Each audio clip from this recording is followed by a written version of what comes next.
Hello. അപ്പം നമ്മളിന്ന് കയ്പ്പയ്ക്കച്ചെടിയുടെ വിശേഷമായിട്ടാണ് വന്നിരിക്കുന്നത് കേട്ടോ. ഇത് ഞാൻ ഏകദേശം ഒരു 2 മാസം മുന്നേക്ക് നട്ടിട്ടുള്ള കയ്പ്പയ്ക്കച്ചെടിയാണ് കേട്ടോ. ഇപ്പോൾ ഒരുപാട് പന്തലിച്ച് കായിട്ട് അതൊക്കെ വളരാൻ തുടങ്ങി കേട്ടോ. ഇതിപ്പോൾ 2 തൈയാണ് ഞാൻ വെച്ചത്. ഇപ്പോൾ അതിൽ തന്നെ ഇപ്പോൾ അത്യാവശ്യം നമുക്ക് വീട്ടിലേക്ക് വേണ്ട കായ്കളൊക്കെ ഉണ്ടാവാൻ തുടങ്ങിയിട്ടുണ്ട് കേട്ടോ.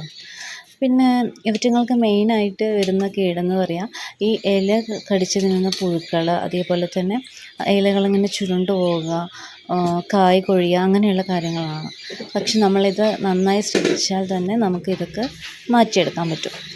അതിനാദ്യം വേണ്ടത് നമ്മളെപ്പോഴും അതിനെ നന്നായി നിരീക്ഷിക്കുക എന്നുള്ളതാണ്. നമ്മളിത് ചെടി വളർത്തുമ്പോൾ ഡെയിലി അതിന് എന്തൊക്കെ കേടുണ്ട്, കായ് വന്നോ, പൂവ് വന്നോ, അതേപോലെ തന്നെ അതിന് പറ്റുന്ന ചെറിയ ചെറിയ കേടുകളൊക്കെ തുടക്കം മുതൽ തന്നെ നമുക്ക് കണ്ടുപിടിക്കാൻ പറ്റുകയാണെങ്കിൽ അതിന് നമുക്ക് വേഗം തന്നെ ക്യൂർ ചെയ്യാനും പറ്റും കേട്ടോ.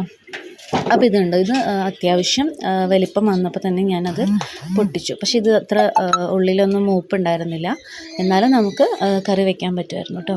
അപ്പം ഞാൻ ഒരെണ്ണം അതിൽ നിർത്തിയിട്ട് ഇത് എത്രത്തോളം വലുതാവുമെന്ന് നോക്കാൻ വേണ്ടിയിട്ട് നിർത്തി. 2 ദിവസം കഴിഞ്ഞപ്പോൾ തന്നെ അത് കണ്ടില്ലേ, ഒരു ചെറിയ മഞ്ഞപ്പ് വന്നു. അതായത് അത് പഴുക്കാൻ തുടങ്ങി. പക്ഷെ കല്ല് പോലെ തന്നെ ഇരിക്കുന്നുണ്ടായിരുന്നു കേട്ടോ. അപ്പം ഞാൻ അതിൽ ഒരെണ്ണം മാത്രം ഞാനിത് വിത്തിന് വേണ്ടി നിർത്തിയിട്ട് ബാക്കിയെല്ലാം വലിച്ചു. പക്ഷെ അത് നമ്മൾ ഫ്രൈ ചെയ്തപ്പോഴൊക്കെ നന്നായിട്ട് തന്നെ ഇരുന്നുണ്ടായിരുന്നു കേട്ടോ. അതിനകത്ത് കുരുക്കളിങ്ങനെ പഴുക്കാൻ തുടങ്ങുന്നേ ഉണ്ടായിരുന്നുള്ളൂ. പക്ഷെ അതിന് വേറെ കുഴപ്പങ്ങളൊന്നും ഉണ്ടായിരുന്നില്ല കേട്ടോ. പിന്നെ ഇതിൽ നമ്മൾ സാധാ പരാഗണം നടക്കുന്നത് അതിനേക്കാളും നമുക്ക് തന്നെ ഹാൻഡ് പോളിനേഷൻ ചെയ്യുകയാണെങ്കിൽ നല്ല വലിയ കായ്കൾ ഇതുപോലെ ഉണ്ടാവും കേട്ടോ. ഇതെല്ലാം ഞാൻ ഹാൻഡ് പോളിനേഷൻ ചെയ്തിട്ട് ഉണ്ടായിട്ടുള്ള കായ്കളാണ്. നമ്മൾ സാധാ പരാഗണത്തിനേക്കാളും നമ്മൾ കൃത്രിമ പരാഗണം നടത്തുകയാണെങ്കിൽ നമുക്ക് നിറയെ കായ്കൾ ഉണ്ടാവാനുള്ള ചാൻസും കൂടുതലാണ് കേട്ടോ. അപ്പോൾ അതെങ്ങനെയാണെന്ന് ഞാൻ കാണിച്ചു തരാം. ആദ്യം നമ്മൾ കയ്പ്പയ്ക്ക ചെടിയിൽ തന്നെ ആൺപൂവും പെൺപൂവും ഉണ്ടായിരിക്കും കേട്ടോ. ഇതെങ്ങനെയാണ് തിരിച്ചറിയാമെന്ന് ഞാൻ പറഞ്ഞുതരാം.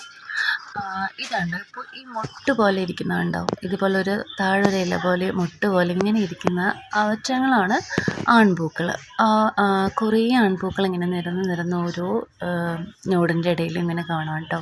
പക്ഷെ പെൺപൂക്കൾ കണ്ടോ, പെൺപൂക്കളുടെ താഴെ ഒരു കായ് പോലെ, നമ്മുടെ കയ്പ്പയ്ക്ക പോലെ തന്നെ കായ് പിടിച്ചിട്ട് അതിന് മുകളിലായിരിക്കും ഇതേപോലെ ചെറിയ ബഡ് ഉണ്ടാവുക കേട്ടോ. അപ്പോൾ നമ്മൾ ഇത് കണ്ടോ, ഇതിപ്പോൾ വിരിഞ്ഞ ഒരു പൂവാണ്, പെൺപൂവ്. അപ്പം നമ്മളിതിന് എങ്ങനെയാണ് ഹാൻഡ് പോളിനേഷൻ ചെയ്യാമെന്ന് നോക്കാം. അപ്പോൾ ആദ്യം നല്ല ഹെൽത്തി ആയിട്ടുള്ള ഒരു വിരിഞ്ഞ ആൺപൂവിൻ്റെ പൂവ് നമുക്ക് ഇതേപോലെ പൊട്ടിച്ചെടുക്കാം. എന്നിട്ട് ഇപ്പോൾ ആ പൂവ് കണ്ടില്ലേ, അതിൻ്റെ നടുവിലുള്ള ആ പൂമ്പൊടി നിർത്തിയിട്ട് ആ മറ്റേ ഇതളുകൾ മുഴുവൻ നമുക്ക് ഇതേപോലെ പിച്ചെടുത്തിട്ട് ഇതേപോലെ ഇങ്ങനെ ആക്കി കൊടുക്കുക.